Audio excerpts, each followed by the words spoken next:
What's up, everybody? This is the Real Bad Takes podcast. I'm your host, Josh. Our co-host, Ethan, is not joining us today, but we do have a guest host, Dylan.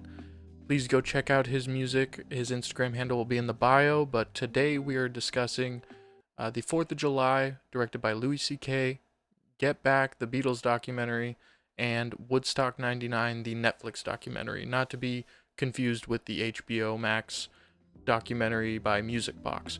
But we're going to start out with 4th of July. Hope you enjoy.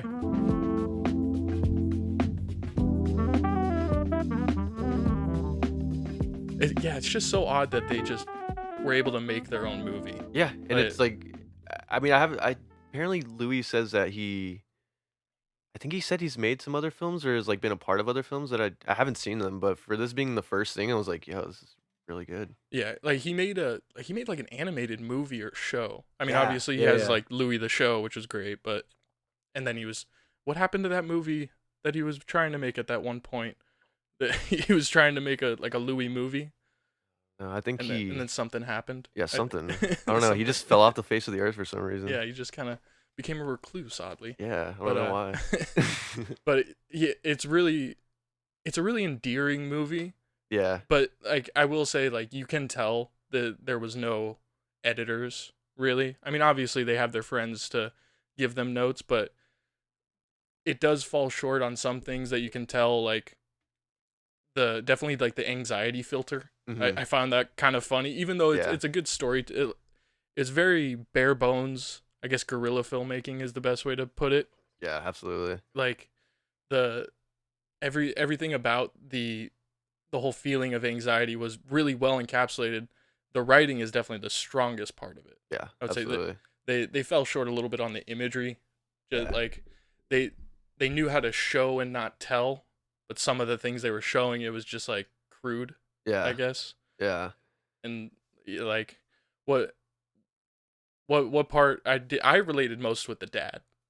yeah. Oddly enough, more than Joe List the character, like the dad, just the silent anxiety Yeah, of just like the one part that made me laugh though was like when it first kind of gives you the hint that he's got anxiety. It's just like a long shot on the dad, and then he just stares, and then he just takes a sip of his beer, and it's like a 4 second too long shot, and you're like, it was a little heavy handed, yeah. but all right. Dude, yeah. I had that feeling a few times where it was like, okay, like let's move on a little bit. Yeah, Like and I feel like when the mom was just bitching him out, I forgot his name in the movie. I should have got a yeah, I mean I can pull it up, but um we can just call him by the characters' names. yeah, yeah. By the actors' names. But Joe List, like I I feel like it wasn't like his response to his mom like bitching him out like in front of everyone was just so like, wait, you have like this whole thing of like I need to like confront my parents. Mhm. And then she bitches him out in front of everyone, embarrasses the shit out of him, and like his response was just very like laid back about it. I Yeah. was like, huh, I that's just one thing I feel like I would have if I was part of it, I would have written a little differently. But Well, I think that was just because it was such a shotgun blast. yeah, yeah, Like it like was. he goes in and immediately is just like bombarded. Yeah, And yeah, like that alluding to the whole thing they were talking about before he shows up is like you always bitch out, you always say you're gonna say something, but yeah, then you yeah, never do, and it's like I feel like that was kind of showing why, because you're just yeah. kind of overpowered the whole time, and then like the the fake piano playing is hilarious. Dude, I I was like, come fucking on, know. Joe, try a little harder, Dude, please. his faces are fucking awesome. And when he's talking to Connie, the woman that's I know just there, exactly. he's like barely touching the piano. I love when It's just- I love when his uncles walk in and then fucking they're like, cut that jazz shit out, and then Nick DePaul's like jazz, more like jizz. yeah, Started fucking dying, man. like it, and dude, yeah, Bobby Kelly obviously is So good at always it. talk. I don't know if you've seen like the podcasts where they're promoting it, but like they Louis used him as like the anchor point because he's just like, I know Bobby will always deliver. Oh yeah, And yeah, it's like, dude, and it's such an interesting character. yeah, I did not expect Bobby Kelly to play that kind. I expected like an Uncle Kevin out of Bobby yeah. Kelly. Right. But obviously, like Nick DiPaolo obviously is just murderous. Absolutely, the perfect person to have as that character. That's probably why Bobby would have been an uncle if it weren't for Nick DiPaolo, Probably. because Nick DiPaolo is just that much more biting. Like Bobby Kelly can be biting, but like I think it posing him as like the kind of like nervous, like kind of newly recovering guy, like it was very interesting, but he killed it, honestly. Yeah, And I love when he just showed up in the diner out of nowhere. yeah. What the fuck you doing? He's like, oh, I don't know, just in the area. Yeah. Well, they brought this up in the podcast too. I'm just gonna keep repeating everything they said in the podcast, but Please. they say every movie involving AA shows that there has to be a relapse. It's always the story is struggling with addiction. When this one, it's just like AA is just a part of this movie, and sometimes you don't like your sponsor. Sometimes it's just weird. Yeah. Like, I would guess Euphoria did that, but it's big and dramatic. It's about her addictions and things like that. You watch Euphoria? I didn't. No, you didn't. It's good. The first season, maybe one of the best seasons of like television. Yeah. Like it's definitely up there. Kind of starts getting lost in the weeds Yeah. a couple times, but it's always kind of fun to watch. Yeah. I definitely gotta look into it because I don't know what it is, but like when people start talking about a show too much, It's immediate. You're like, fuck you. It probably sucks. exactly. The only one I didn't do that with was Squid Game. Yeah, I was a little apprehensive at first on Squid was Games, too. but after the first episode, I was like, all right, I'm this is fucking gonna hooked, be sick.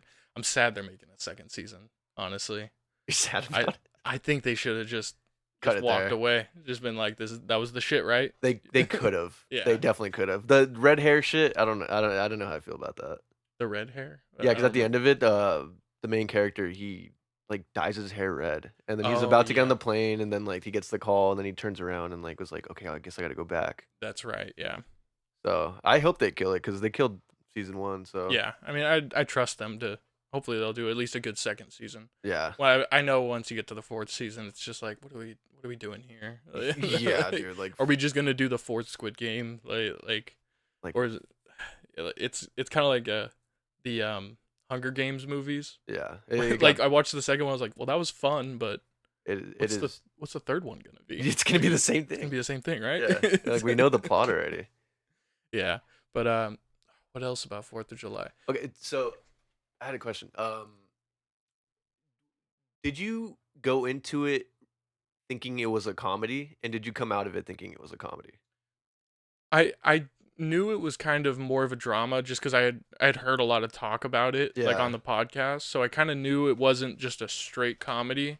And I knew, like, I think when I saw the trailer, I was like, oh, this is gonna be kind of a meaningful movie. Yeah. It's still funny, but like, in no way was funny the first priority. Right. It was about the story the whole time, and I just got a thought about the interstitials of like the kind of cheesy where it cut to like him enjoying time with his wife. Yeah. Every like the writing for that was kind of just like look happy. It felt like very totally. Getty Images sometimes. It's so Getty Images. 100% it was just stock footage. Yeah, every once in a while, I was just like, all right, like like just the showing, the showing not telling worked, but it was a B minus, Yeah. like grade, I would say, Yeah. on everything. But like, I mean, it really broke my heart that there wasn't a kind of like dad talking to I know, son dude. thing. I wanted to see that so bad. It honestly almost made me cry, the fact that it didn't I happen. know.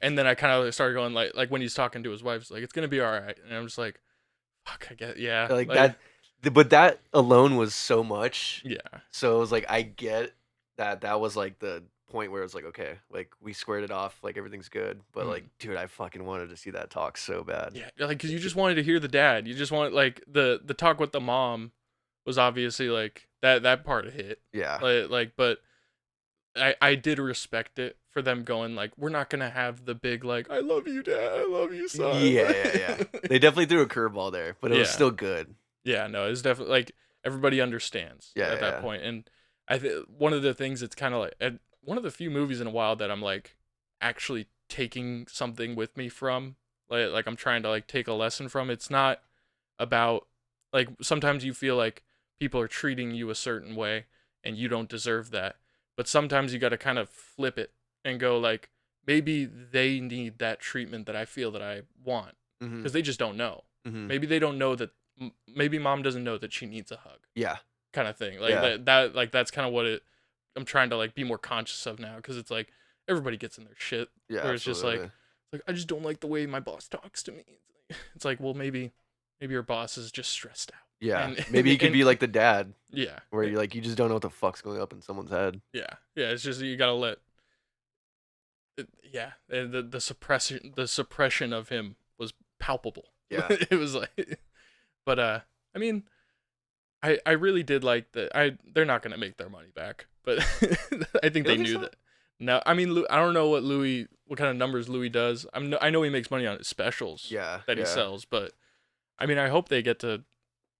I hope Louis can at least come out with 2 more specials to fund it. Did you know he had to put out a special to fund it?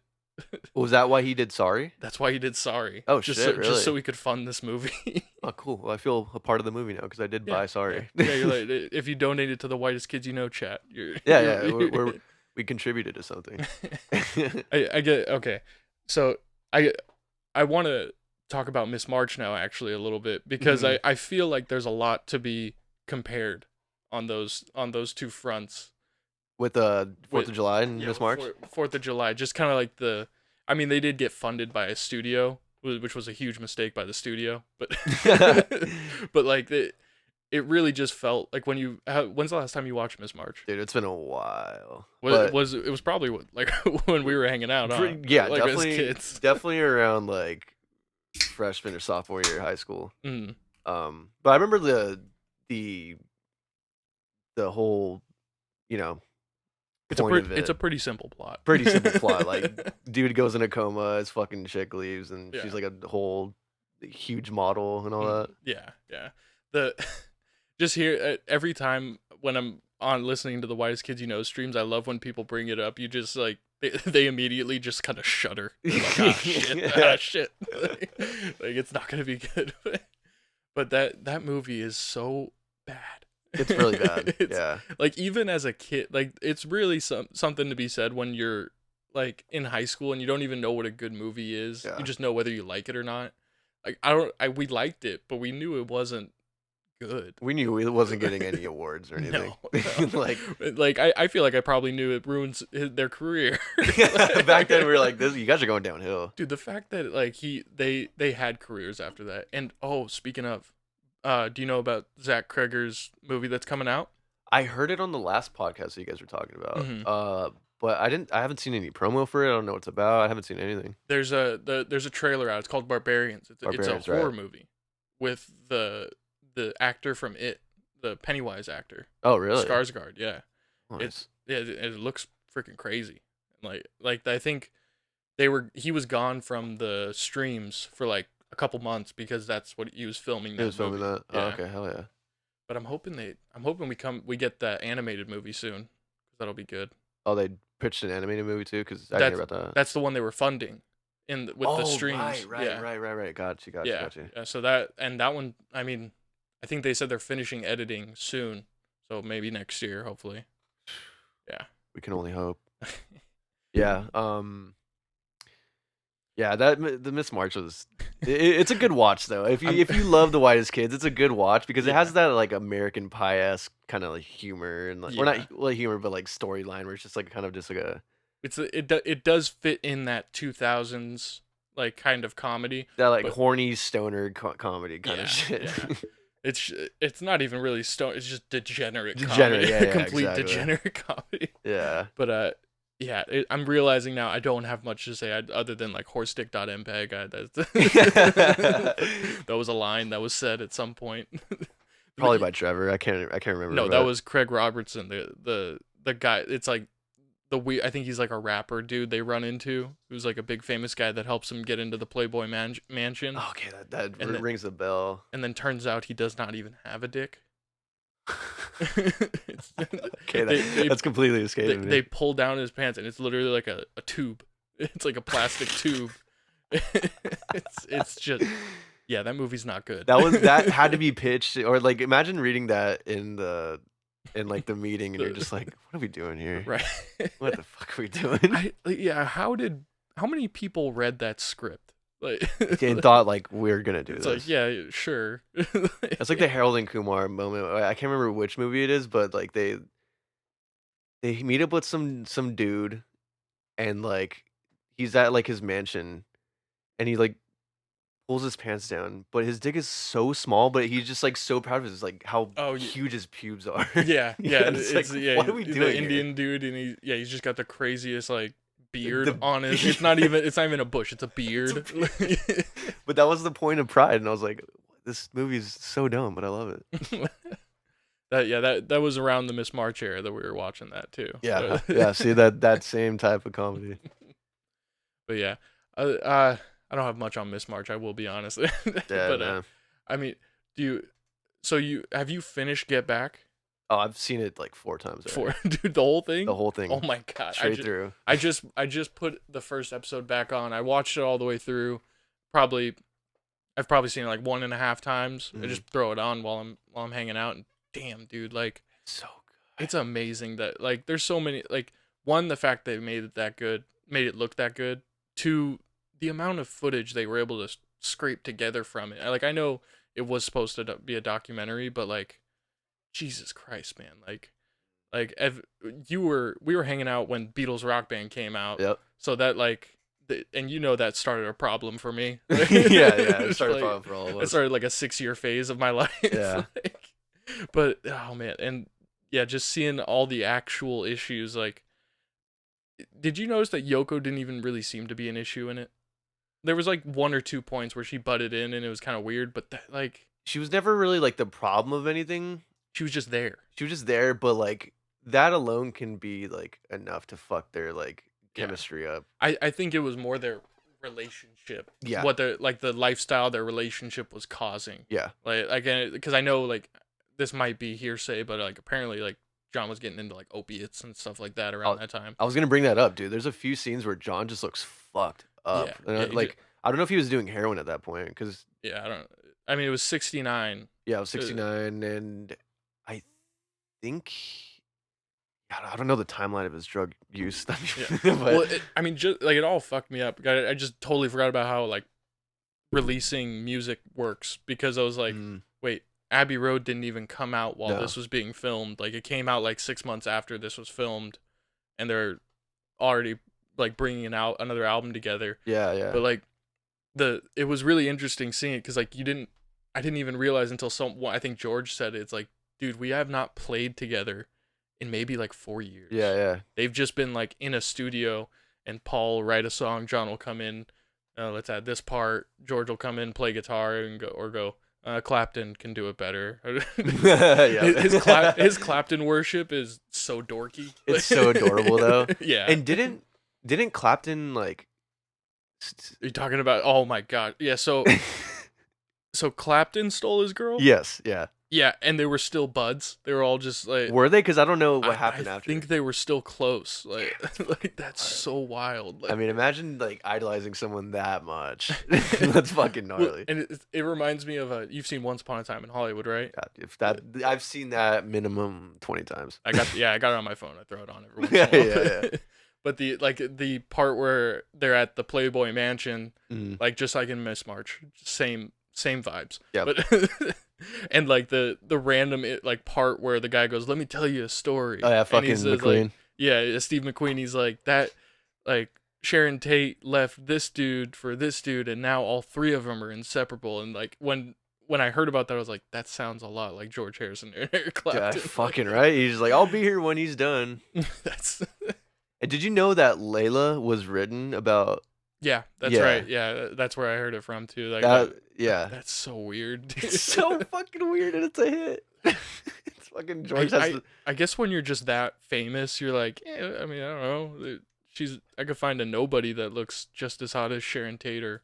Dude, I don't know, but Yeah, just weird. it's But funny how Paul like totally not really dismisses his like love for Clapton, but he's kind of just like listening and not really like giving anything because he's just like, I don't give a fuck about Clapton. Paul is a psychopath. That's what he is crazy Yeah, because he kind of just like he just bulldozes everybody yeah, in the whole thing, which is like, I mean, he is a genius, but he knows it, and that's kind yeah. of the issue. Like It's I a get huge issue. so like when I was watching, I was like, I thought back to like the anthology where they ask him like what broke up the band, and it was like, oh, it's like it wasn't really anything. It was just kind of like we grew our separate ways. And I'm like, now that I've watched that, I was like, I think Paul broke up the band. Paul definitely put a lot of, but it's such a fucking double-edged sword because it's like the only reason why all these like songs were so good and were able to like be made is because of him. But his work ethic is so just completely, I don't want to say different. It's neurotic. Yeah. It's unhinged almost at Yeah. times. Like Yeah. he's just saying like he's giving you like a C note, but he's going just do the ooh and then Yeah, and you're just like, I don't fucking calm down. Calm Seriously. down. Like even George when he's just like, I'll fucking play it how you want me to play it. But like that, it's so cool and like sad and just like to see like the Beatles actually go through those emotions. Yeah. It's by the end of it, I felt like I was like friends with them. Yeah. And I'm like, I feel like I was actually in the studio with them because you spent 8 hours with them, just like watching them fucking beat their heads against the wall and like. And it's got like I can't believe I'm super glad the documentary, like the original movie or documentary, didn't come out. Yeah. Because it would have been such vapid crap. Yeah. They would have cut out so much. It would have been an hour and a half. Yep. And it would have sucked. Yep. And nobody would have cared. Or it would have just been like, oh, that's another Beatles thing you should watch, like a deep cut. Now it's like, no, this is the real shit. This here. is like 8 hours of something you've never seen before. 8 hours of geniuses just butting heads. Dude. It's interesting how I feel like it was just the studio space that fucked with their heads so much. Yeah, well, yeah, they were pretty quick to nix that. They were like they you could tell they immediately hated it. They were like, even these before acoustics they said it. suck. Yeah. Like, why are we doing this? And my favorite guy was the fucking the guy, the producer or the director of it. He had all those big ridiculous ideas, and they were all just like, no. Yeah, they're like, nah. When they're at the Apple studio, or was it Apple Studios that they were at? Yeah, I think they went to Apple. Did they go to Abbey Road? I don't remember. It wasn't Abbey Road, I don't think. But no, there was probably Apple Studios. It was Apple, I think. Yeah, but they're all sitting down, and then that producer, he was sitting there talking about like some shit, and Ringo just turns around, he's just like, I farted. And then like completely just disregards what he says, and then like everyone just disperses and doesn't even listen to the guy. He's the whole corporate like entity that they're just like, fuck this guy, but they're so cool with him. Yeah. I mean, he's funding it, so they're like, yeah, give us more money. I don't know. Fuck. when he's talking about like where they're gonna do the concert, he's like, what if we did it like at a temple in Israel? He's like, and they were just like, what?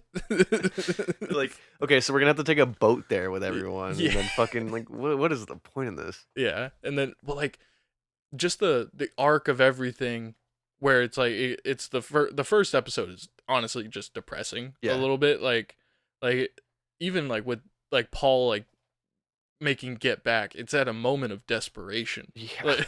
Like I think it even says that on the title card. It says like in a moment of desperation. Yeah. He just comes up with the best song ever. But to see like a song that you know so well and so just like historically like printed. Yeah. To see like the root of it, it's like no fucking way. Like it's so organic and just like I love how it was like the above shot too. Yeah. It was like just showing him like doing his thing, and then Ringo and George are just sitting there. The vibe I got when I saw him making it was like, I think he's talking about Yoko. Where she's kind of just like, man. get the fuck back to where, because John was late.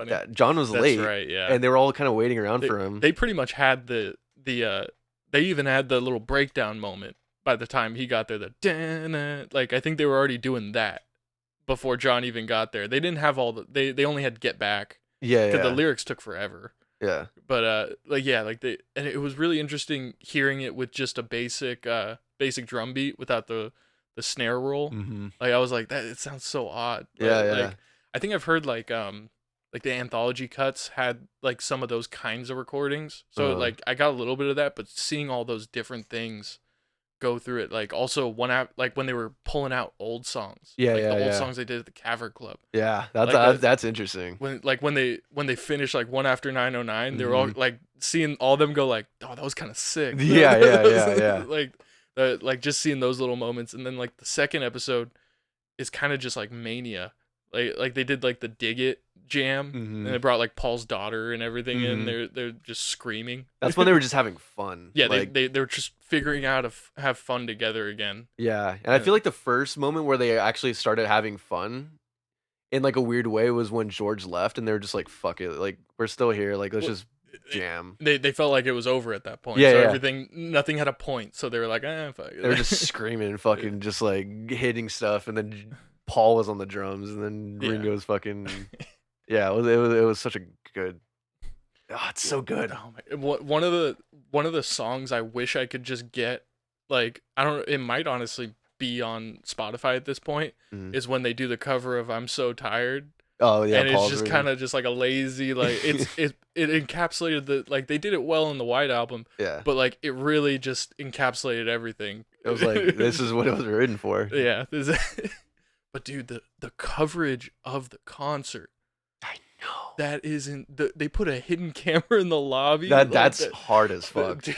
They knew the police were gonna come. They Oh knew they were my gonna record God, them. that is the most metal shit to happen It's so ever in the dope. 60s. That was It's so crazy. Like, And like I always knew that was their last performance, mm, but to see 7 hours of the Beatles like working up to that made it so much like more meaningful, and like just you saw exactly what it took to get to that point, and it was like, oh fuck, I have such a different appreciation for this show. the fact that they pulled it together Yeah. and pulled it together to a point where some of those recordings on the rooftop are on the album. Yeah, yeah.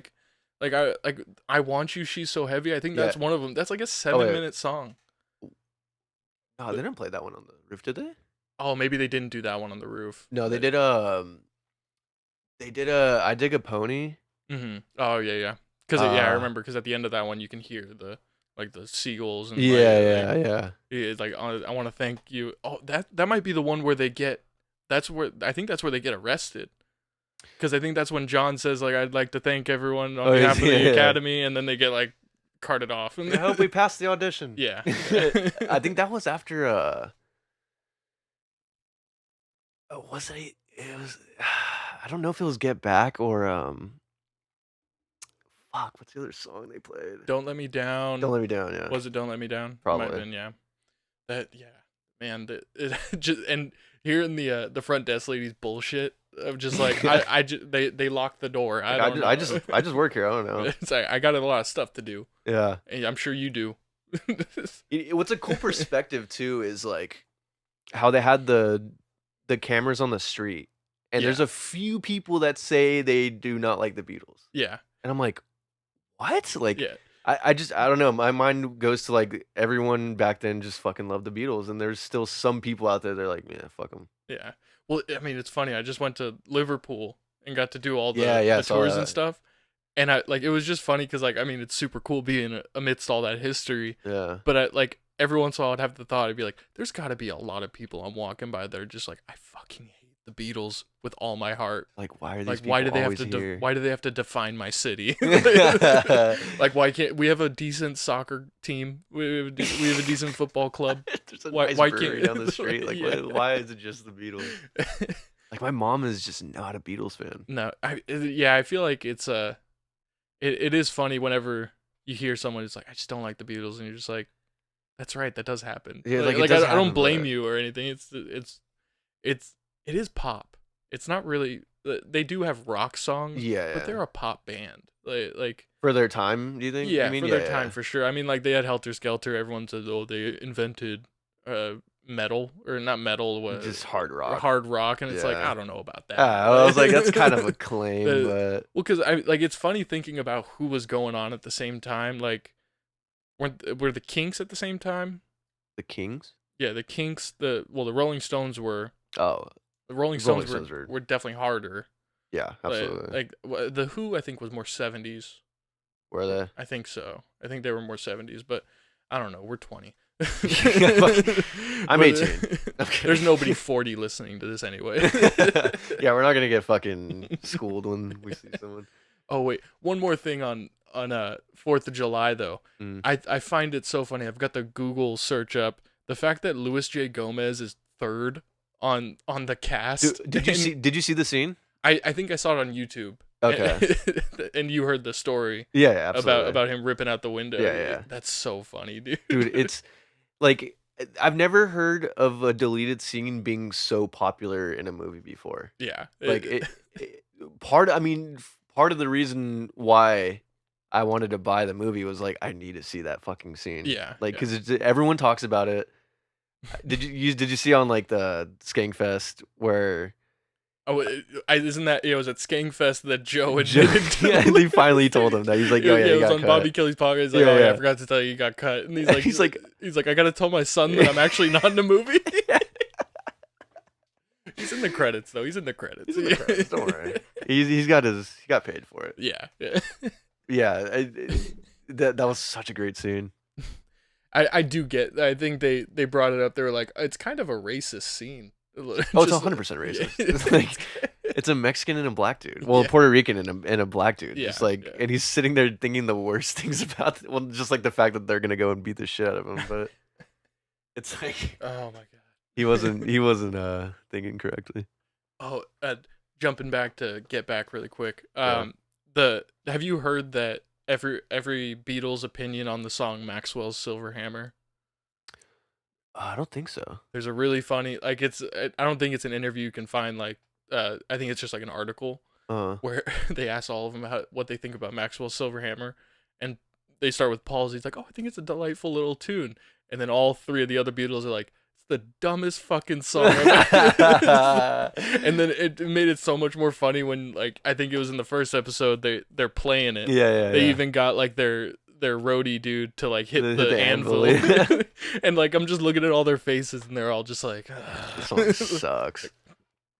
It's a good song. I personally really love that song. That's a fun song. Dude, you know that's like one of the first songs to use Moog, a Moog synthesizer. Really? Yeah, they like the Stephen Moog or whatever the person's name is. Yeah. Like he made that song, I think because like he was working with like that guy just came into the studio and showed him his new toy. Oh shit. And like it was a crazy like it looks like kind of like the synthesis like the hardware synths that you see everybody use like where you just have a wall. Yeah. It looked kind of like that. Oh my god, I didn't know that. But yeah, that was like one of the first Moog things that came out. It's cool how there's like some songs that bleed into like Abbey Road that Mhm. were in the Get Back documentary. Yeah.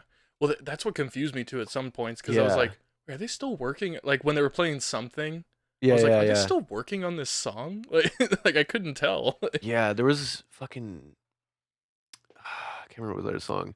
There's some songs there too that I wish they put on the album. Like John keeps playing On the Road to Marrakesh. Oh yeah. I'm like, yeah. fuck, that's such a good song. Well, but a lot of those songs that they played, they ended up just being solo songs. Right, right. Like that song reminded me about the George Harrison song "All Things Must Pass." hmm Do you know that song? have heard it, but It's one of the most beautiful songs ever. yeah, I It- don't remember it though. and it's all that George Harrison hippy dippy stuff. All things must pass, obviously. Like I don't know how like much he was like appreciated as a songwriter back then, but like every song that he's put on like a Beatle album is Mhm. like fucking incredible. yeah. Well, I mean, like I always thought about that with like George and Ringo, Yeah. with like the standard that they were set to just because of John and Paul. Yeah, it must be hard to work with that. Yeah. Well, then that's why like I think Paul is just a psycho, so he puts out stupid amounts of music. Yeah.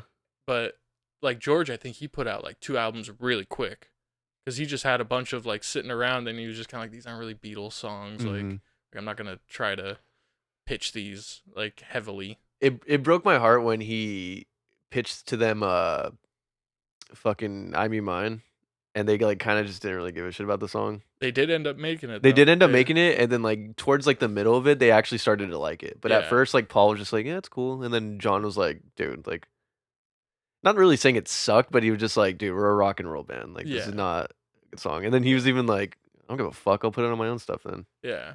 What was oh my gosh, one of the most grating parts was them trying to figure out "Don't Let Me Down." Yeah. The "I'm in love for the first time," and Yeah. Paul kept coming in with those harmonies. I'm like, it sucks knowing what the the actual song sounds like. It's just like, just cut it out, Paul. Nobody likes the harmony. we know it. You don't yet, but we know you don't know it yet, but it sucks. It's so nice to see the Beatles suck for a little bit. Like, just to see him go like, I can't play that chord. Like, I don't know how to play that part. Like, yeah, because if you don't see those, you just automatically assume like, oh, like anytime they pick up an instrument and play, it's amazing. Yeah. Whereas like, you get to finally see them like do like, for lack of a better term, like shitty. Because there's some parts where like, oh, they don't sound good right now. Yeah. And but they're figuring it out, and it Mhm. like shows that I'm sure we both can relate to this since we both make music. Like,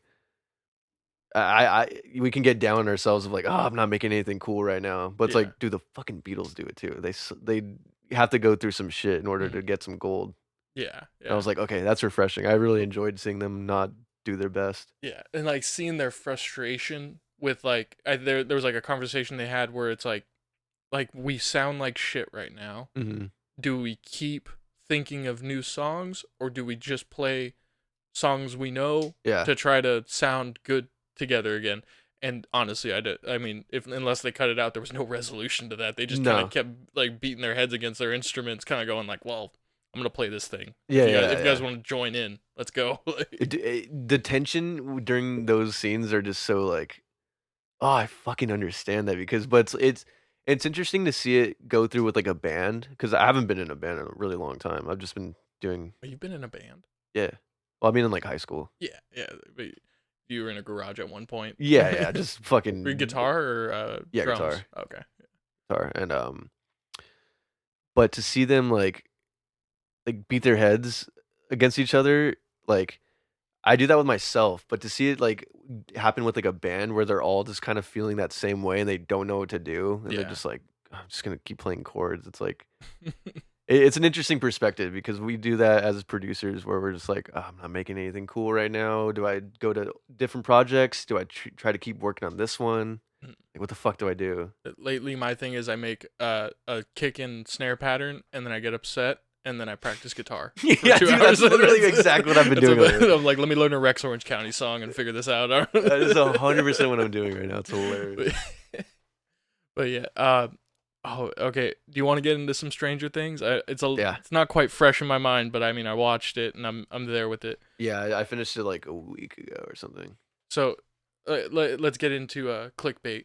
How would you rank the seasons?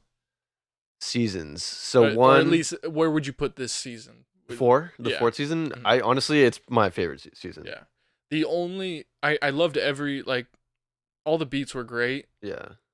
The only thing I kind of was annoyed by was that they felt that they started just making an hour and a half episode, 2.5 hour episode. Like I wasn't ready for that commitment when I'm about to watch a show. What I believe to be a show, and there's 2.5 hour episodes back to back, and then a 2.5 hour episode. I'm like, Oh, yeah, Jesus Christ! You're just watching fucking 4 straight movies in a row. It's like it's Lord of the Rings pretty much at this point. Legit, yeah, actually, yeah. But man, yeah, how can you not love the D&D the dungeon master? I forget his name. I'm gonna have to look it up. Yeah, I'm so fresh off the show and I totally forgot. Oh, you just watched it? Yeah, like a week ago. Oh, nice. So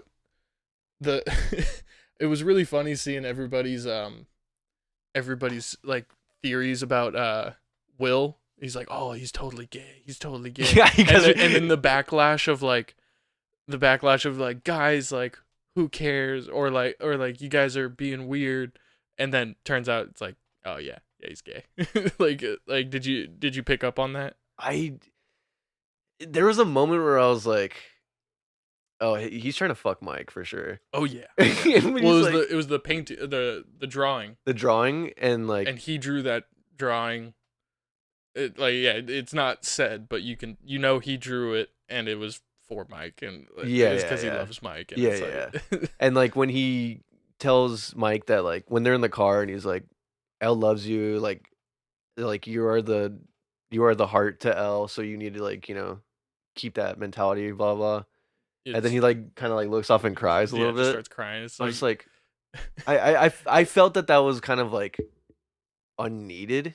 yeah. He showed emotion, but I was like, You why is he the one crying? I don't know. I didn't yeah. get it, You but you could have just you could have just lingered on the shot a little bit longer and maybe got a little emotional. yeah, But yeah, yeah, just like the dad in 4th of July, it was a little heavy-handed. yeah, That absolutely. that and I I just find it so funny, like them trying to battle against the kids aging into men. Like Yeah, like he's like Finn already looks like he has a drug problem. yeah, Like yeah, Will look like it's really funny that Will is he's supposed to be kind of like the most sheepish and nerdiest character. yeah, He's the only character that got man muscles. yeah. Well, him and Like, Lucas. wait, Lucas, is that the kid with the teeth? No, Or the no, no. black kid, Oh, the jock. but they played into that well. Yeah, they did. Like Yeah, they made him a jock in it. But like yeah, he's supposed to be the nerdy kid, and it's like, dude, he's got buys, bro. He's got like you he's can got fuck any of these fools up. yeah. But oh man, I, the 11 stuff. I would say the 11 stuff was kind of it got a little lost in the weeds. I would say you think so? every once in a while, like just I mean, I think it's just because she's having the same struggles that she's had for the last Yeah. 2 or 3 seasons. Right. So it's kind of I mean, I did like her going into the tank and going back to her roots kind of thing. And you figure out the origins of everything. One and Vecna Yeah. being the same person, like all that's good. But I'm just saying like her character arc. I mean, there's not really a character arc in my opinion. Like It's kind of a plateau, if anything. she's kind of just she's a weapon with feelings at this point. Like Yeah, that's a like, fucking great way to put it. like they really I mean, but that happens when you have like a procession cast. Some people you can only focus on so many people. Yeah. And like Finn, I mean, I mean, the Hopper stuff. I think that was my favorite part of the whole show. I loved that part, season. but like the idea, it kind of fucked with me because the idea of Joyce just breaking into a high security Russian prison and just showing mom energy is just so like cheesy to me. Yeah, It diluted that whole situation because it was really cool. Mm-hmm. Just like Hopper's still alive. He's in prison. He's like a badass in this prison. He's like kind of like a black sheep in this whole thing. He's Like the crazy American. he's the crazy American, yeah. exactly. He's the outcast, and like it was just the mom energy she gave out. It was just so like I think I can't remember what part was it. I know what you're talking about, definitely, and I do agree with that, and I think it was because one of the reasons for that was because there were like 4 moments of hope that were extremely dismantled. Yeah, And like when you do that enough times, it's like anything you like when they eventually do get out, it's gonna be like, I mean, like you destroyed my hope so many times. yeah. Like But what's it's gonna like, happen? how are you realistically gonna get us out of this? Yeah, And like it maybe felt a little.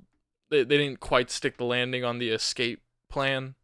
Like too many things went wrong for it to all of a sudden finally work. yeah. Like the fight scene was cool, definitely. Like Yeah. the oh man, like the talk when like everybody's eating and Yeah, he's yeah. just drinking liquor and he Yeah. explains it to everyone. Everyone's kind of Everyone's like everyone's just bummed out. They're shit. like, damn.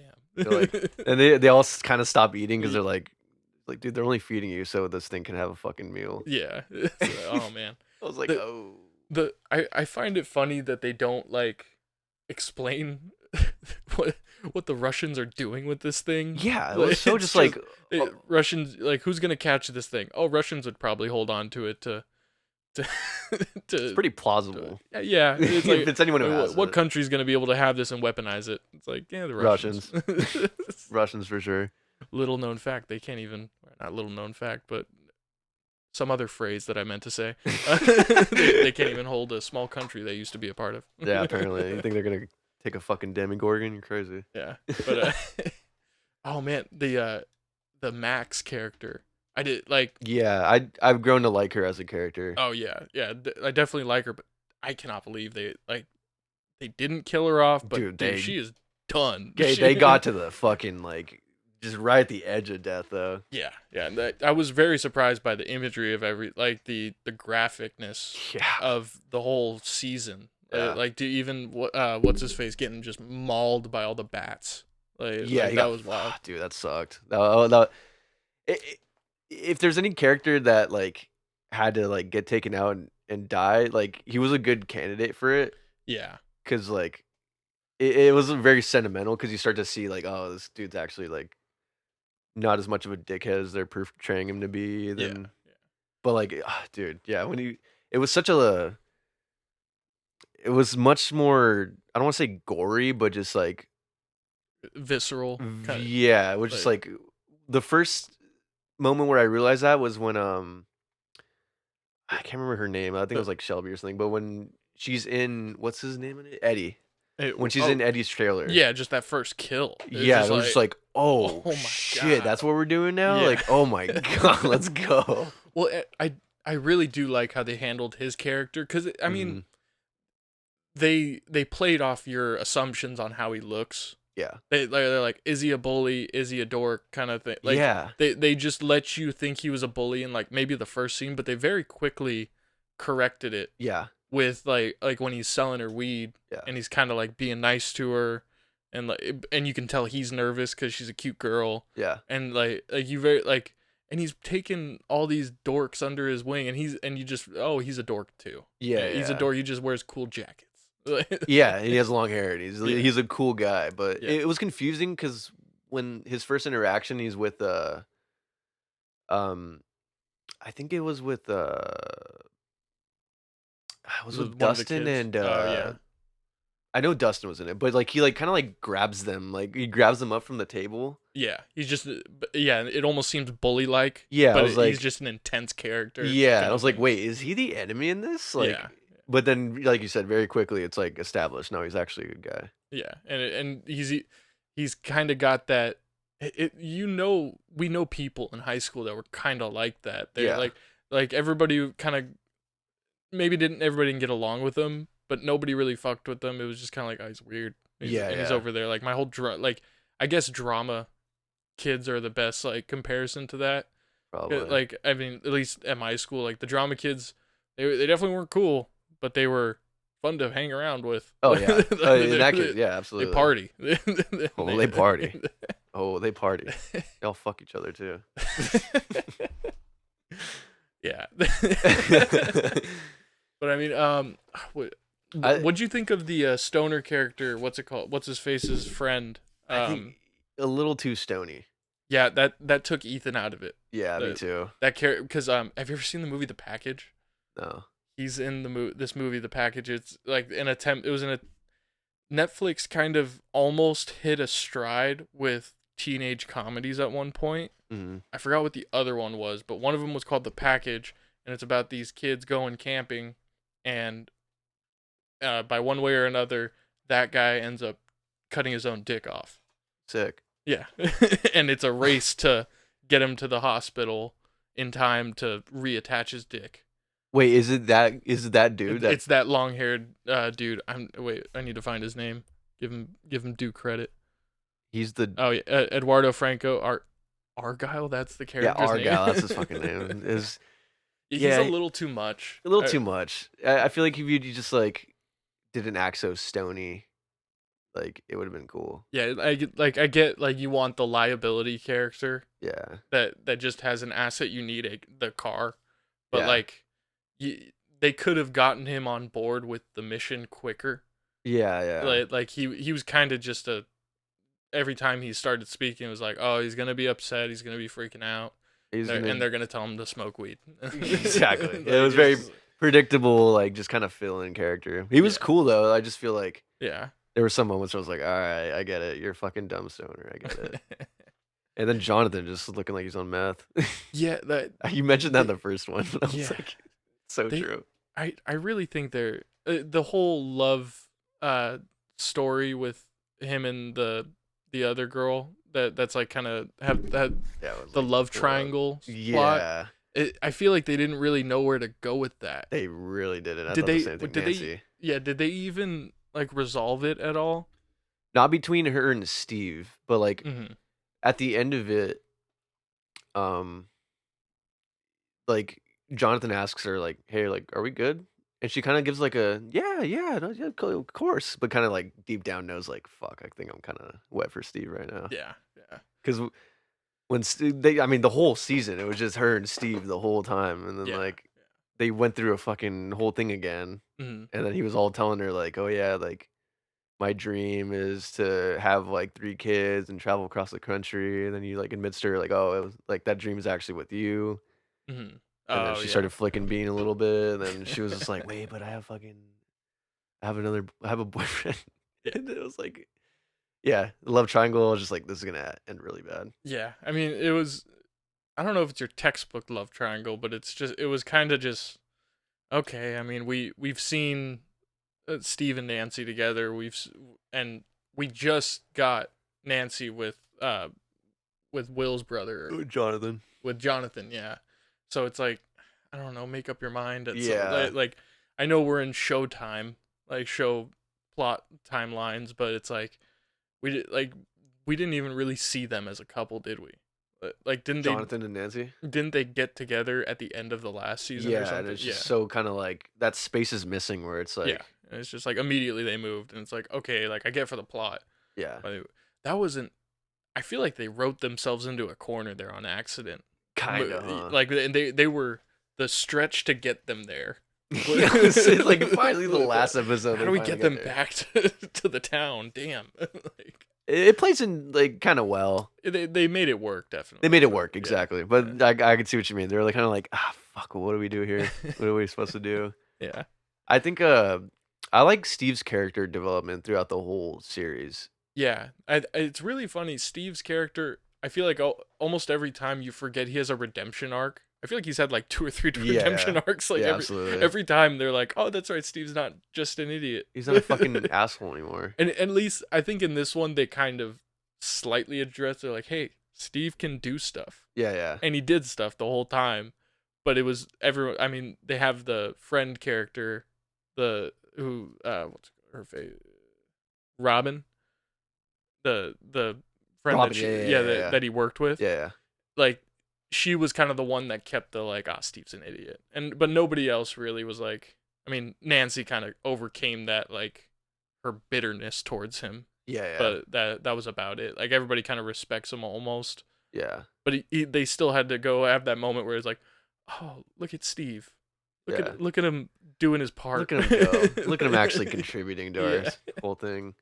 I predicted that it was gonna be like Steve and Robin got together, and then Nancy and fucking Jonathan just stay. Yeah, But but it's kind of looking different now. well, yeah, because Robin is she lesbian or is Yes. she okay? She's fully Yeah. yeah. So and then She's It- a Cesar sister.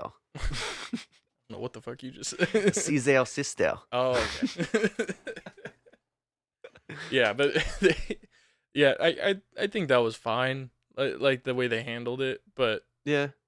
did she win in the end? Did she end up at? Oh yeah, she did end up like getting to talk Yeah. and she didn't like actually. I don't know if she went on a date, but she like She established that they're kind of like fucking with each other yeah because they're all making sandwiches together. that's right. But she still has a boyfriend, but it's like nah, she's gonna put the or did they break up? I think she mentions that they break up. That's right, and she slid in right there. Yeah, Okay, exactly. good for her. Good for her. You get that pussy. Yeah, but yeah. What else have you been watching lately? Maybe- I haven't really seen much. Mhm. Oh, there's a show I think you would really enjoy. It's called I'm Dying Up Here. Oh, I watched that when it was coming out. Oh yeah, yeah, perfect, dude. I fucking loved that. I can't believe, dude, they canceled it at the worst The time. worst time they could have possibly chose. Did you already rip through it? Yeah, Yeah. yeah. Oh man, that is Andrew Santino's best. I would say best work. Yeah. Tell me a couple like what were some points that like stuck out to you because I haven't seen it since like it came out. That was like 2 or 3 years ago. I liked how they intertwine like reality with this whole made up story, but Mhm. like I love how they made it such a big deal to get on the couch with Carson. Oh yeah, the whole nerve-wracking sense Yeah, of yeah. is he gonna bring me to the couch? Yeah, Yeah. because I didn't know that was like the thing Mhm. that you strived for in comedy back then. Yeah. Yeah. and they Well, made it very a point of like this is like what we go for.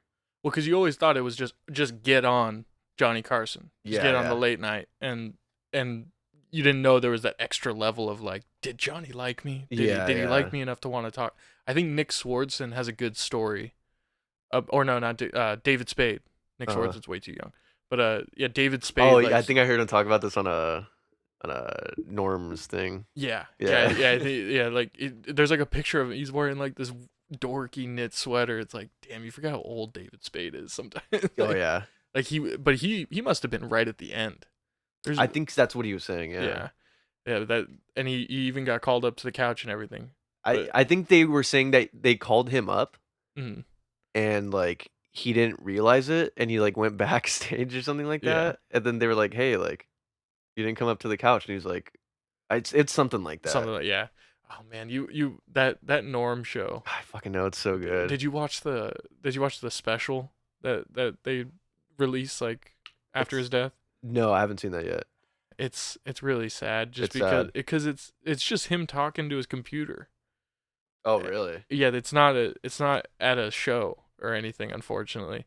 So like I watched like the first half of it and like, a couple laughs, but it's like, man, like Kind of just sad I was overall. I was just really hoping to see him on stage Yeah. again. And it's just like, man, like that it took me out of it. I think I was playing Elden Ring and I still couldn't even like I had to change it to a podcast. And I was just Yeah. like, but yeah, that show was fantastic. The David Spade was definitely the best one because Oh, he's just being mean to him. whenever I go to that show, David Spade's always the first one that I watch. Yeah, dude, just the little jokes on the cards that he had. The cards are so good. Me and Ethan always say a bunch of them back to each other, but the best one was on David Letterman, and he's like, "I don't care about fancy things. I don't care about fancy schmancy things.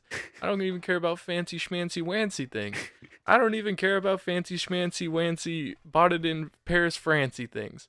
What I care about is wasting my time and yours." And then David Letterman's just like, "You're an infant." He's like, "You're." It's like, I love. There's one before it got on Netflix and it was just on YouTube. I think. yeah, the Norm Macdonald Live. Yeah. When he had Super Dave on, and he was like, "I'm not saying this, okay? Norm said this. I'm not saying this. I'm just You gotta relaying do what the- he said."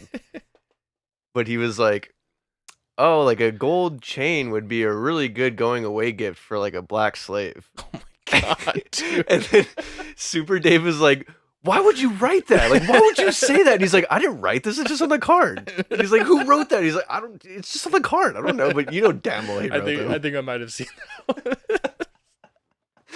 And you're just Oh my like, God. "Oh my god." It's really funny. Like, I think I found like that show just when I was starting to get into podcasts, and I didn't put for some reason I didn't put it together that he's the guy from all those like Adam Sandler movies, like the Oh, yeah. friend in Billy Madison. And then like I think I watched Billy Madison. I was like, that's that guy. He's the voice in Doctor Dolittle too. Is he? Yeah. Wait, there's only one voice in Doctor Dolittle. Well, like I think he or no, not the voice. Fuck, I The totally- narrator.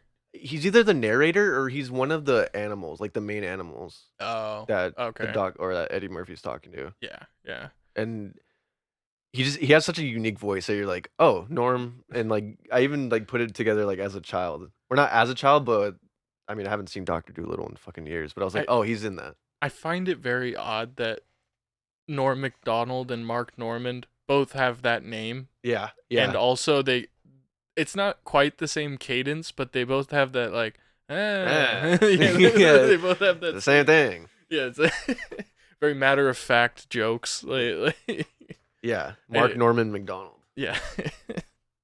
But oh man, you brought up Doctor. I don't know why I thought about Racing Stripes. Do you remember that movie? Racing Stripes. It sounds so Seems like- familiar. Shia LaBeouf plays a zebra that decides to race in horse races. That is 100% no. I don't know what that is. What the fuck, really? Yeah. It's when I think like Doctor Dolittle came out, and then like a couple movies happened where they're like, we know how to make animals talk. You just put peanut butter in their mouth, and they. Okay, I got you.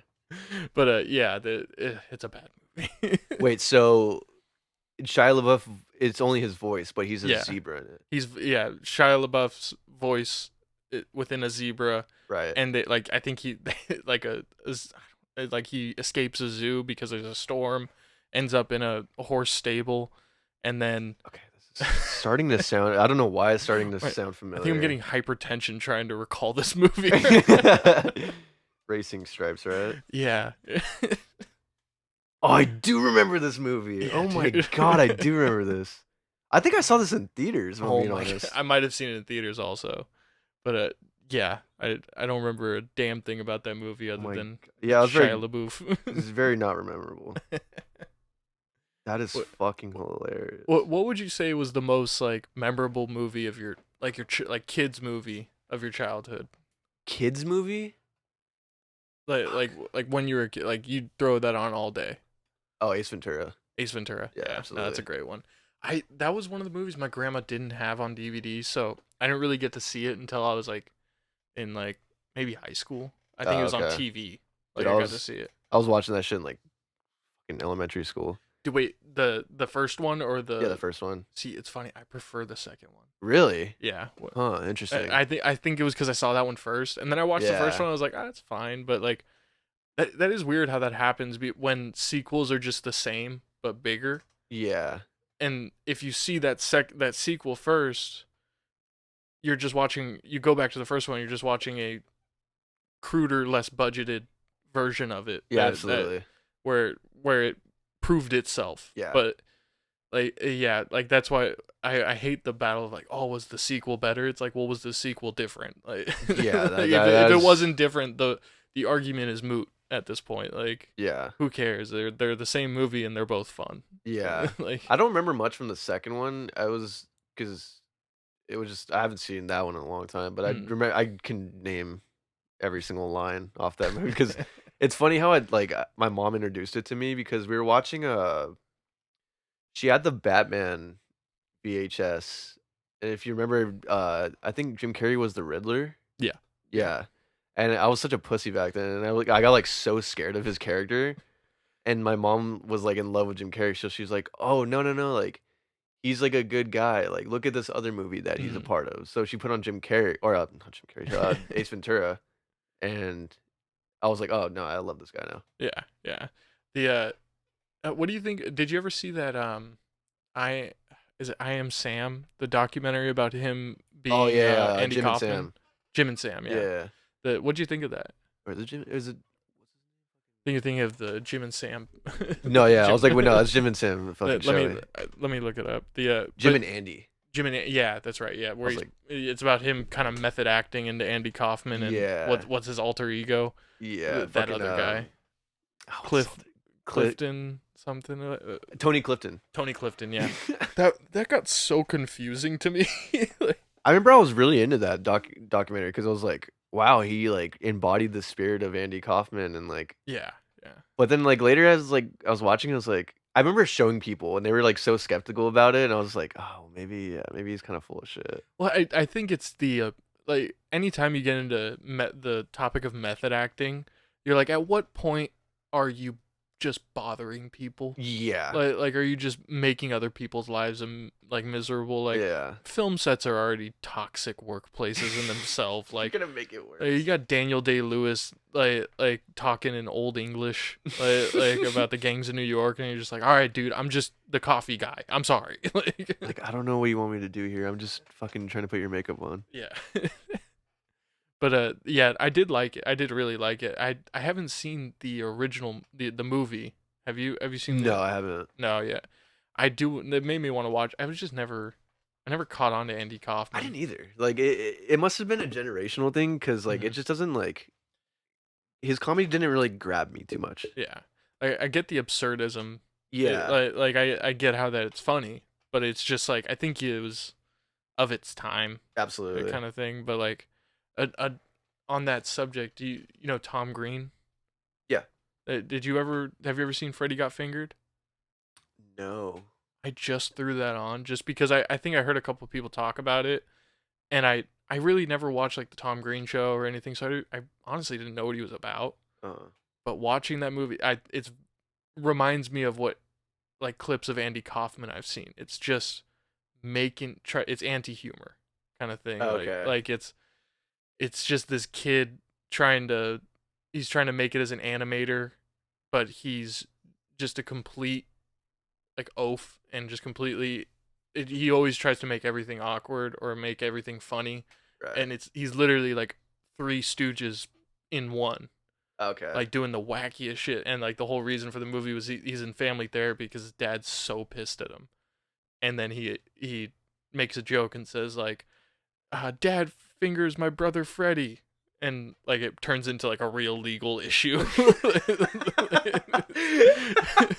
That's such a fucking good concept. Yeah, but that doesn't happen until like 40 minutes into the movie. Like the whole rest of the movie is just like set piece. Like there's no lines on this movie. I swear, dude, it's just him Just fucking like just riffing the most awkward thing you can say in the moment. Oh my god. The one really funny part was someone told him, they're like, "Oh, you need to calm down. Like you're stressed out about this animation thing. You gotta play some music, watch a movie, like eat some food, read a like just calm down. Like it's okay." And he's like, "How can I do all those things at once? That's so stressful. That's way more stressful." And then it cuts to him at home and he's playing the piano and like he'll try to draw something and he'll go back to the piano, but the thing is his fingers are all attached to strings that go to the roof, and there's just a bunch of like hot links and sausages hanging off. So when he's playing the piano, the sausages are just going up and down. It's just like, like who's thinking of this shit? Yeah, dude. I was like, damn, all right, Tom Green, you're fucking great. I think I hate your movie, but I think I still respect you. Yeah, like, I think I respect you more for it. Like, I think it was like a $14 million movie. What? Yeah, like it cost $14 million. Yeah. And I guess like it's like coined as like the worst movie ever, but it seems like it's trying to be in some sense. Like it's not like The Room. I was gonna say nothing's gonna beat The Room. No, yeah, it's nowhere near The Room. The Room, I would say The Room is funnier. Really? Like, well, unintentionally. Yeah, unintentionally, but like I would say there were more actual like laughs I got out of The Room than this one. The Freddy Got Fingered, you're kind of just like, yeah, god. It's meant to make you uncomfortable, probably. But it's because it is intentional. Yeah, it's intentionally trying to be funny or so unfunny that it's funny. Yeah. So I get annoyed. I mean, like, there's enough of that on social, and this was pre-social media, so I guess that's probably why it hit a lot harder for everybody. Like now you just scroll, every fifth tweet is anti-humor. Yeah. Like, yeah, seriously. Or at least I think so. I can't believe people are actually thinking they're being funny sometimes. No, Twitter's the space for that. Need to get off Twitter, man. I know. I don't even have it downloaded, but I go in my Safari and do it. Like that's gonna be better for me.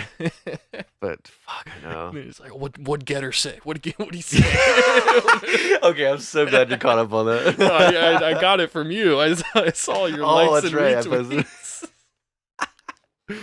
Getter speaking the truth, man. Yeah, no, he went off, dude. Yeah, he did win. Oh man. This is no longer a movie podcast, but damn, Excision's reply, I was like, Jesus. That dude. was the worst thing he. Now that's anti-humor, right? That's there. anti-humor. I was like, oh my god, there's no way you just posted that. That was the coolest thing he could have done, which is what I would have said in 7th grade. Okay, I'm so glad you corrected that because I was like, wait, are we on the opposite side of the spectrum right now? Like, oh my god. Like in 7th grade, I'd be like, oh, it's so sick. He did the voice thing. Dude, he did the voice. He put the little rack on his voice. But, dude, I was like, bro, that was the worst thing he could have fucking put out. And I like that Space Laces just doesn't say anything. No. It's smart. He can kind of confirmed. Did you see what he Didn't he like a certain tweet? No, he actually like put up a statement. Oh, that's right. Yeah, I think he did. I did see that statement. Yeah. It's very like it's very like subliminally like kind of on Getter's side. Yeah. Because he's like, look, what Excision said's true. I'm featured on everything, but you know, I'm gonna handle this shit with him. I'd rather handle this shit personally, and then it was very like, and I love how there's like Easter eggs of likes that people throw up on. Mm-hmm. And I really hate that part of Twitter, and I yeah, like it at the same. I like it for the same reasons I hate it, yeah. because it's like, do I have to really make an alt account if I want to like Oh if yeah. I want to like weird shit? I need a burner. Yeah, Yeah, because I'd be like, it's some fucked up it's shit. yeah, it's like every once in a while you'll see your friend like just like some OnlyFans goal. You'll be like, all right, dude, Like, like 6 in a row. I you're like, see. this was definitely at midnight, Yeah. probably. I hate how Twitter just like outs you when like sometimes like, oh, this and this person liked this. I'm like, hey, just fucking. If I wanted people to know that, I'd retweet it. Yeah, no, yeah, it's like that's what the retweet thing's for. Let's Let's keep pump it the there. brakes. Let's keep it there. Going back on movies that people hate. Have you seen Prey? No, I do want to watch that one. It's fucking good. I liked it. People hated on it. I saw some people like hating on it because they're like, I don't know, they're like, it's too PC. Like, there's a girl in it, and she's like, it's like, There's a girl and she's like and she's like useful. fucking badass, and it's like, why? It's like that's not real. She would have been a gatherer, bro. Like, Yeah, yeah. I seen some Oh people my kind of throw gosh. that argument out there, and I'm like, Yeah. I thought it was. I mean, and dude, I'm. Never mind. Well, But I just love. I just heard about the movie, and then I was like, okay, another Predator movie. Did you see the most recent Predator before that? no, I haven't seen any of those in a long time. Yeah, the Predator. That is a pretty bad movie, Oh, it's but bad? it's pretty funny bad. I kind of liked how bad it was. Yeah. But when it was coming out, I was kind of like, okay, sure, fine. It's goes straight to streaming. Yeah, We'll see. yeah. But then when I watched the trailer, I was like, oh, I really love that take on it. Like just like back in like just the first time. Is it supposed to be the first time the I- Predator showed up, or at least I- 100 or so years, a couple hundred years ago? I'm not sure. I mean, as far as like just the you know the time that it is, I'm sure Mhm. it would be technically the first, but they don't really like approach it as like they don't have like a backstory of like how he like got there. Mhm. I I'll say one thing about it, and it doesn't ruin it. It's just like literally like one of the first scenes, but it shows Predator kind of like walking in the mountains, and then you see the ship like above, like flying away, as if it just kind of Okay. like dropped him off Yeah. and to like do whatever the fuck. But Mhm. there's like no backstory and like how he got there. Like I actually saw it kind of fucked up, so I don't really remember like if it was like what his motive was. But like Yeah. um, it's really good though. I would Mhm. recommend it. It's pretty Okay. good. Yeah. No, that's definitely on my watch list. I was probably gonna review that one with Ethan. Um. Oh, but before we wrap, we totally forgot to talk about Woodstock '99. So you haven't seen the HBO Max documentary, No. but did you watch the Netflix one? Yeah, all I the saw way that. I through? saw the Netflix one. I just finished it last night. I was like half watching the last episode, but I Uh, mean like it was really funny seeing the way they handled things a little differently. But I just really am annoyed by this. Happens a lot where some documentary comes out, catches steam, and then typically Netflix, but a lot of times other streaming networks go, oh, let's do that too. Like yeah, it's just yeah, the same documentary but just a different thing. But yeah. so what? Like, give me what do you think? What was the? I was absolutely because I love those like concert disasters. Like I loved the Fire Festival documentary. Yeah, That one yeah. is. I mean, everyone Well, loved And that and one. then they did the same thing with Fire. Like I think Hulu did it first, and then Netflix was like, "Oh, we could do it too." Oh really? Okay. Yeah. Yeah, it's fucking. There's just some bandwagoners, but they did it pretty good though. I mean, they actually got the people who were involved. Yeah, and that's always the thing. They always get someone slightly different. Like it's Yeah. not like in the HBO one, they focused on one of the groups of dudes that went, and one of their friends died during Metallica.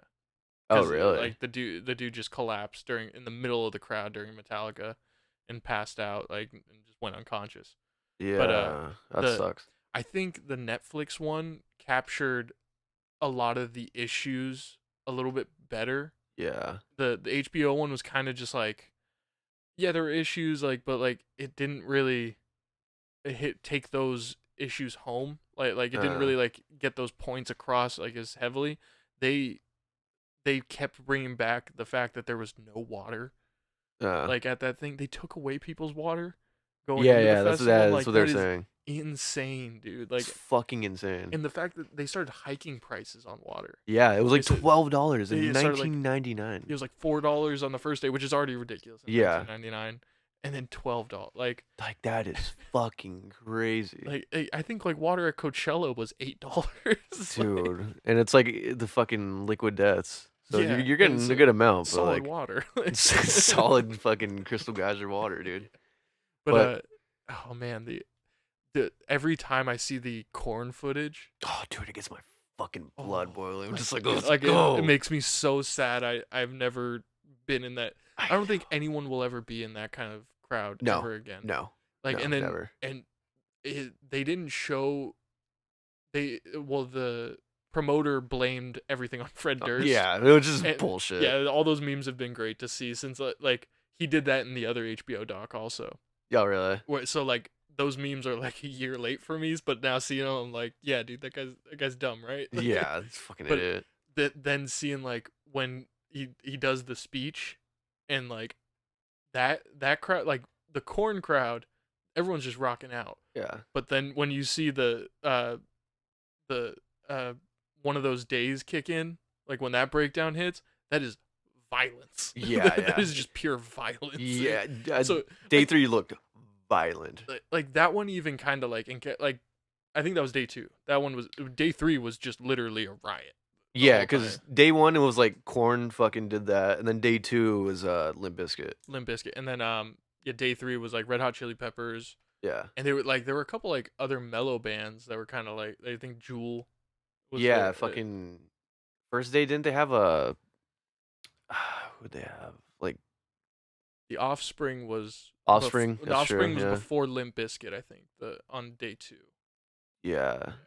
That did they have like DM Sheryl Crow or something? DMX was day 1, I think also. One thing I didn't like about the Netflix one though, I don't know how they do it in the HBO one, but there's so many other like performers that they just didn't even like give any light to. Like Metallica looked like they had a really good set. Yeah. I mean, I'm That's right. They didn't even they really didn't bring up mention the them. Metallica set. They didn't They did mention. talk about the Metallica set in the HBO one. Yeah, they didn't mention Metallica. They didn't mention Rage Against the Machine. Right? Yeah, they didn't. Um, I don't think the HBO one didn't really mention Rage Against the Machine much yeah. either.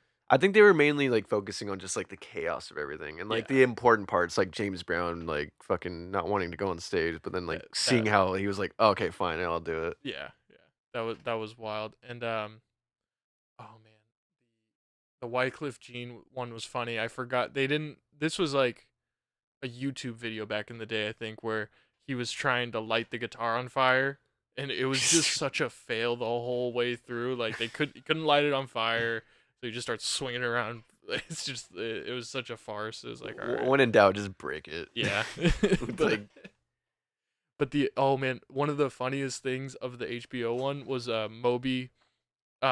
Moby was there. I don't know. yeah, The yeah. Netflix documentary. They didn't even show him. They did didn't even not- show him once. And it was because of the HBO documentary. I can tell you because he is such a lameo in that HBO. Oh, doc. really? He's just kind of like I mean, it is the narrative of the thing of the whole like reason that it's a documentary. But he was kind of like I felt unsafe the whole time. It's like all right, Moby, nobody cares. Like, shut up. Like and the best part was there's like that wood there's like a wood plank in the artist's area where in the Netflix documentary it shows like they're signing their names like when they show up like you put the name of your band on it. Right, right.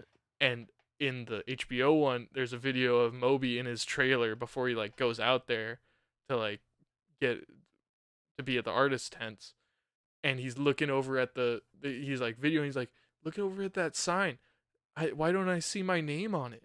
Why haven't they put my name on it? And then it was just like at first I was like that's kind of petty, but yeah, that does suck that they didn't put your name on it. And then the Netflix documentary Like, no, everyone put them you're themselves. supposed to put your name on it. No one Like, told them. it's a sign-in sheet, you idiot. Dude, the Fat Boy Slim like footage though. That was nuts. That looked fucking nuts. But that's when it got dark. Yeah. That's when I was like, oh fuck, because like that truck was car, just the car yeah. going in, like That what they was- said happened inside of it. I was They, like, they oh my alluded to God. that in the HBO doc, but they did not say that. Like the Yeah. car went into the crowd and all that shit. They And there was like a fucking explicit content here, but like there's like a fucking 15-year-old girl in there, like Yeah, yeah. passed the fuck out, and like They mentioned that I don't know if it was the same EMT that they interviewed. Looks like the same guy, just a big burly New York yeah, EMT.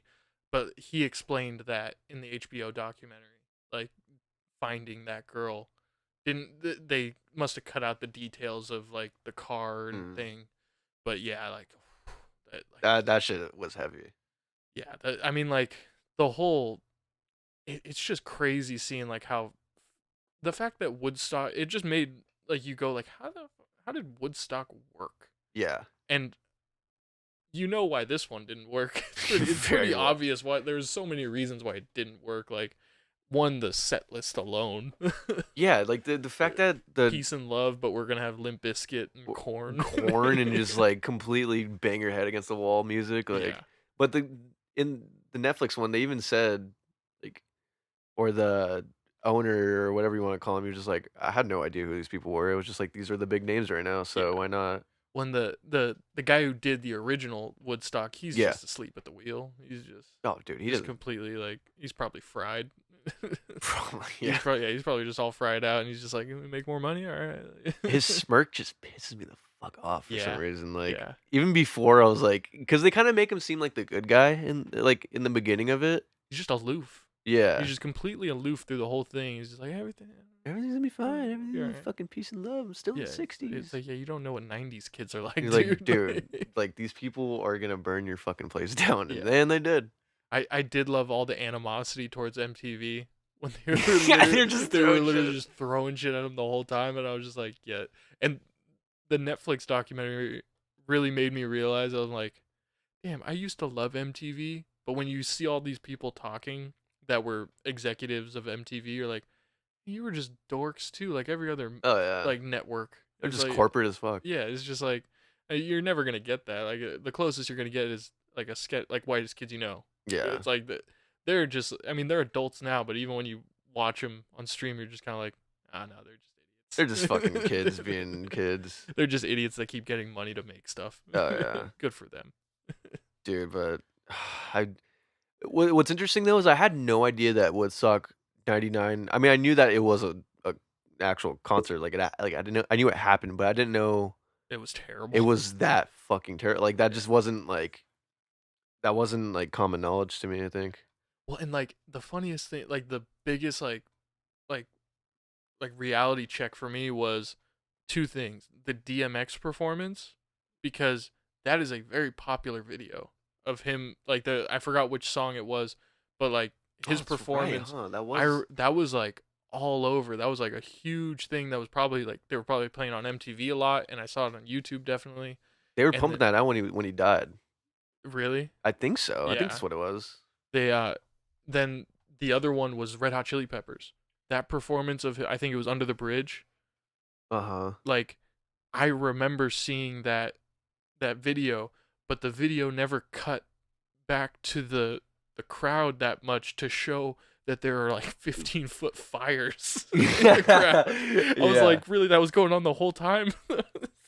Yeah, And they did not really make that I, known. I thought it was really funny that the the band they just cut into Fire by Jimi Hendrix after they told him to calm it I down. know, and they Uh, gave him candles. Like, oh my, what do you think yeah, is gonna dude, like happen? they the HBO documentary was more subtle about like saying that, but like in the Netflix one, it was immediately like, yeah, how dumb is this idea? How fucking stupid were these guys to think that nothing like this was gonna happen? Yeah, well, in the in the HBO documentary is such a like a hard cut because it was like talking about the festival, it's starting to go wrong, things are starting to go back, cut, like almost as if we're going to commercial, and then it cuts to a guy that was handing out the candles, pretty much like doing an ad explaining why they're handing out the candles, and Yeah. then it cuts, doesn't mention anything, and it just tells your brain like, you should remember that. You should hear the like, hey, like, Keep that in mind. People have candles. take a note of this. This Yeah. is why everything happened. Oh my god! It's just the footage of the,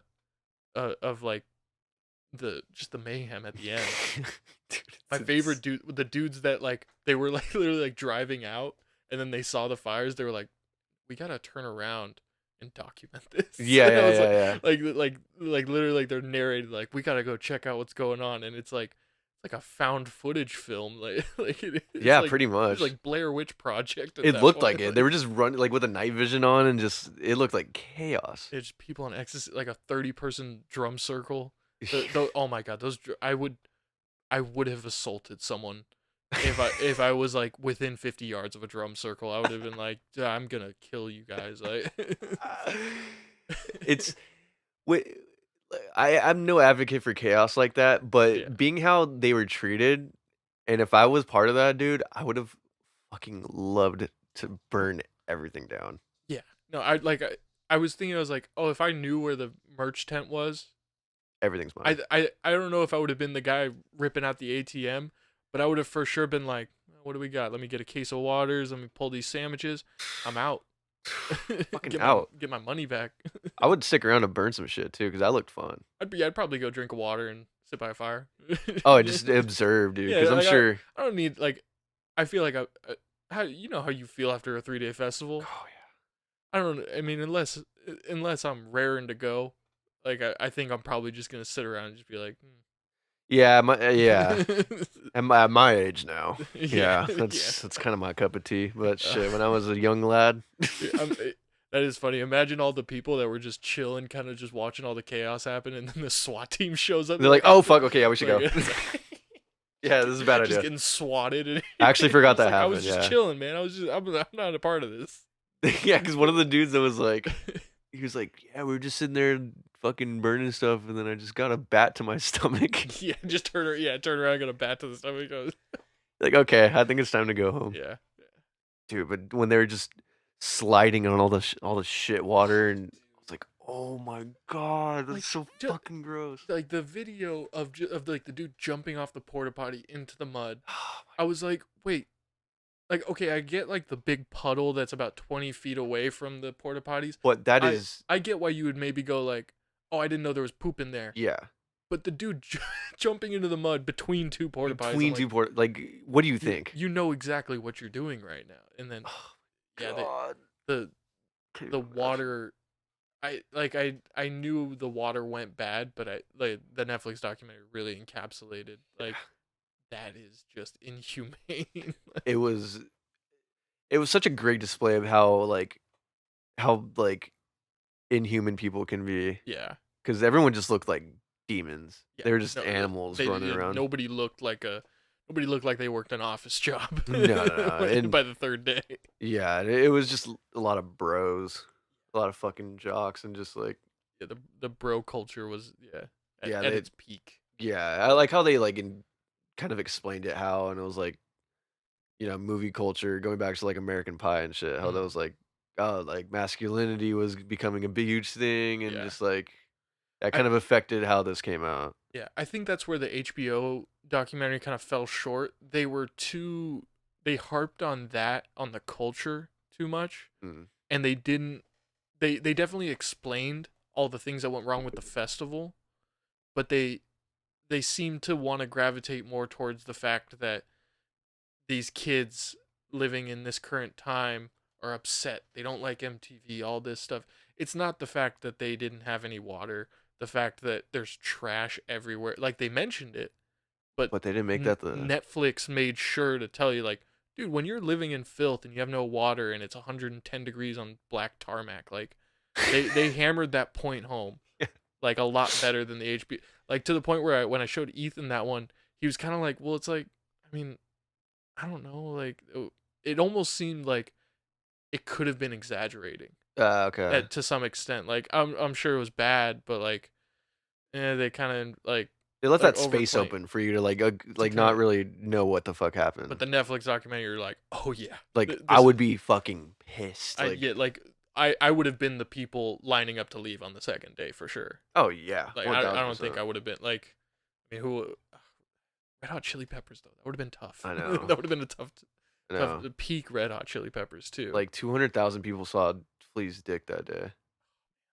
I would have loved it. I mean, honestly, I think we've seen. You've seen the documentary. You saw Flea's dick. Yeah. Yeah. But live. Flinging it around. Yeah, that's an experience right there. Not a lot of people. But yeah, that I'm I'm glad. Oh, and the worst part about I don't think it did it on the Netflix one. The HBO one ended with a Coachella ad. Get the fuck out of here, really? Yeah, that's what really left a sour taste in my mouth on it. What the They're like, but fuck? now we figured it out, guys. And it's like, Oh oh, my shut god. up, It's fucking dude. it was probably funded by Live Nation or Yeah, no, I'm sure it was. oh my